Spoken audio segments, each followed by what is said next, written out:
محمد نے ہمیں کافر کہہ دیا، ان کی آنکھوں کے سامنے ہمارے تمام خداؤں کو جھوٹا قرار دے دیا، ہم نے اسے ہر طرح کے لالچ دیا، سمجھوتے کی پیشکش کی، اور اس نے ہمیں کافر کہہ کر ٹھکرا دیا۔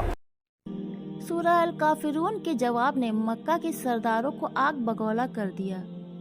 اب سمجھوتے کا وقت ختم ہو چکا تھا اور امتحان کا وقت شروع ہوا۔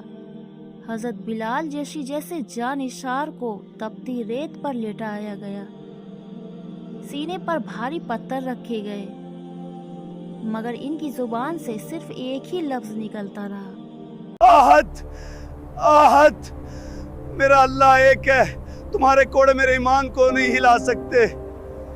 آہد، آہد، تمہارا کفر چھوٹا ہے میرے رب کی بڑائی کے سامنے۔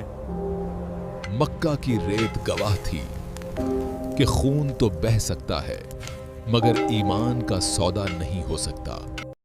دوستو، سورہ الکافرون صرف اس دور کا جواب نہیں تھی، بلکہ یہ آج کے ہر مسلمان کے لیے ایک پیغام ہے۔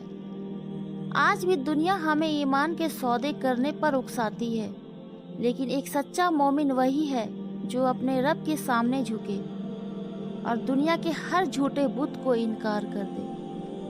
اللہ ہمیں اپنے دین پر چٹان کی طرح قائم رہنے کی توفیق عطا فرمائے۔ یاد رکھیے، کامیابی دولت یا سرداری میں نہیں ہے، بلکہ صرف اور صرف اللہ کی بندگی میں ہے۔